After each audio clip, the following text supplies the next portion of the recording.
Hi friends, ഇന്ന് ഞാനിവിടെ വന്നിട്ടുള്ളത് നല്ലൊരു അടിപൊളി പിസ്സ റെസിപ്പി ആയിട്ടാണ്. ഇതിന് മാവ് കുഴക്കുക, അതുപോലെ റെസ്റ്റ് ചെയ്യാൻ വെക്കുക, അങ്ങനെ ഒരു പണിയില്ല. വളരെ എളുപ്പത്തിൽ തയ്യാറാക്കാൻ പറ്റുന്ന നല്ലൊരു റെസിപ്പിയാണ്. നമ്മളെ വീട്ടിലുള്ള സാധനങ്ങൾ വെച്ച് തന്നെ നമുക്ക് പെട്ടെന്ന് തയ്യാറാക്കാം. നിങ്ങൾ ആദ്യമായിട്ടാണ് എൻ്റെ ചാനൽ കാണുന്നതെങ്കിൽ സബ്സ്ക്രൈബ് ചെയ്യാനും തൊട്ടടുത്തുള്ള ബെൽ ബട്ടൺ പ്രസ് ചെയ്യാനും മറക്കരുത്. അപ്പോൾ ഞാൻ പുതിയ വീഡിയോസ് ഇടുമ്പോൾ നിങ്ങൾക്ക് അതിൻ്റെ നോട്ടിഫിക്കേഷൻ കിട്ടും. ഇനി ഇതെങ്ങനെ തയ്യാറാക്കുന്നതെന്ന് നോക്കാം. ഇതിനാദ്യം തന്നെ ചിക്കൻ ഒരല്പം കുരുമുളക്, മഞ്ഞൾപ്പൊടി, അതുപോലെ ഉപ്പ്, മുളക് പൊടിയൊക്കെ ചേർത്ത് മാരിനേറ്റ് ചെയ്ത് വെച്ചതാണ്. ഒരുപാട് സമയമൊന്നും വേണ്ട, ഒരു 5 മിനിറ്റ് വെച്ചാൽ മതി. ഇനി ഇത് നമുക്കൊന്ന് ഫ്രൈ ചെയ്തെടുക്കാം. ചിക്കൻ ഇവിടെ റെഡി ആയിട്ടുണ്ട്. ഇനി ഇതിലേക്ക് ഒരു വലിയ സവാളയാണ് ഞാൻ ചേർത്ത് കൊടുക്കുന്നത്. ഒരു പകുതി ക്യാപ്സിക്കം കൂടി ചേർത്ത് കൊടുക്കാം. ഇനി ഇതിലേക്ക് ഒരു 1/4 ടീസ്പൂൺ കുരുമുളക് പൊടിയും അതുപോലെ ഒരു ടേബിൾ സ്പൂൺ ടൊമാറ്റോ സോസും ചേർത്ത് കൊടുക്കാം. നിങ്ങളുടെ താല്പര്യം അനുസരിച്ച് നിങ്ങൾക്കിത് കൂട്ടുകയോ കുറക്കുകയോ ചെയ്യാം. ഇനി ഇത് നന്നായിട്ടൊന്ന് മിക്സ് ചെയ്ത് കൊടുക്കുക. ഹൈ ഫ്ലെയിമിൽ വെച്ച് വേണം മിക്സ് ചെയ്യാൻ, അപ്പോഴാണ് കൂടുതൽ ടേസ്റ്റ് ഉണ്ടാവുക. അധിക സമയം വഴറ്റി കൊടുക്കുകയൊന്നും വേണ്ട, ജസ്റ്റ് ഒന്ന് മിക്സ് ചെയ്തെടുത്താൽ മതി. ഇനി നമുക്ക് വേണ്ടത് ഒരു മുട്ട, ആവശ്യത്തിന് ഉപ്പ്, അല്പം കുരുമുളക് പൊടി, അതുപോലെ പാലും കൂടെ ചേർത്ത് ഒന്ന് മിക്സ് ചെയ്തെടുക്കാം. നമുക്ക് ബ്രെഡ് ഡിപ്പ് ചെയ്തെടുക്കാൻ വേണ്ടിയാണ്. ബ്രെഡാണ് ഇതിൻ്റെ ബേസായിട്ട് നമ്മൾ ചെയ്യുന്നത്.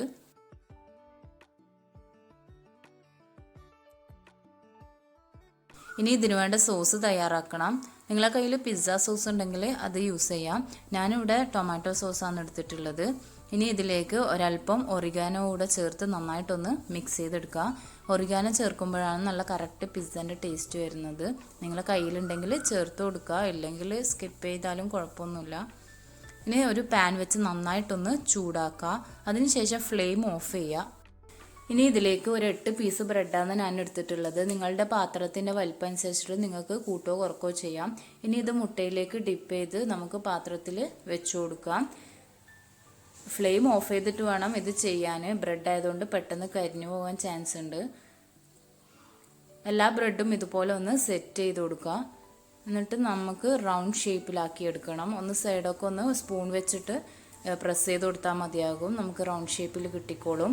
ഇനി ഇതൊന്ന് അടച്ചു വെച്ച് ഒരു 2 മിനിറ്റ് ഒന്ന് വേവിച്ചെടുക്കുക. ലോ ഫ്ലെയിമിൽ വെച്ചിട്ട് വേവിക്കണം, അത് പ്രത്യേകം ശ്രദ്ധിക്കണം.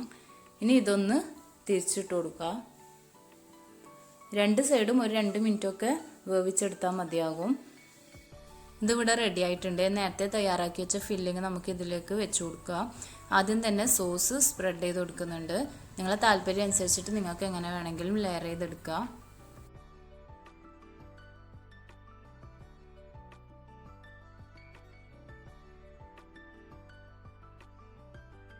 ഇനി ഇതിൻ്റെ മേലെ ഒരല്പം ചീസും കൂടെ സ്പ്രെഡ് ചെയ്ത് കൊടുക്കുക. നിങ്ങൾക്ക് ഏത് ചീസ് വേണമെങ്കിലും യൂസ് ചെയ്യാം. അതുപോലെ തന്നെ സ്ലൈസ് ആയിട്ടോ അല്ലെങ്കിൽ ഗ്രേറ്റ് ചെയ്തിട്ടോ എങ്ങനെ വേണമെങ്കിലും ചേർത്ത് കൊടുക്കുക. ഇനി ഇതിൻ്റെ മേലേക്ക് നേരത്തെ തയ്യാറാക്കി വെച്ച ചിക്കൻ ഫില്ലിങ്ങും കൂടെ ചേർക്കുക.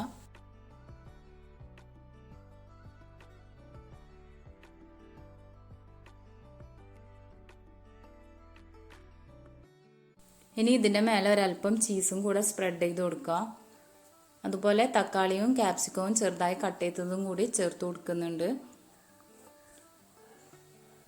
ഇനി നമുക്ക് ഫ്ലെയിം ഓൺ ചെയ്ത് ഇത് ചീസൊക്കെ മെൽട്ടാകുന്നത് വരെ കുക്ക് ചെയ്തെടുക്കുക. ലോ ഫ്ലെയിമിൽ വെച്ചോണം ഇത് കുക്ക് ചെയ്യാൻ.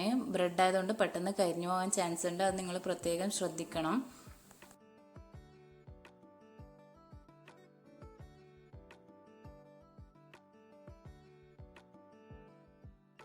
അങ്ങനെ നമ്മുടെ ടേസ്റ്റി ബ്രെഡ് പിസ്സ ഇവിടെ റെഡി ആയിട്ടുണ്ട്. വളരെ എളുപ്പത്തിൽ തയ്യാറാക്കാൻ പറ്റുന്ന നല്ലൊരു റെസിപ്പിയാണ്. ബ്രെഡ് ആയതുകൊണ്ട് തന്നെ ഒരുപാട് ടൈമൊന്നും വേണ്ട കുക്ക് ചെയ്തെടുക്കാൻ.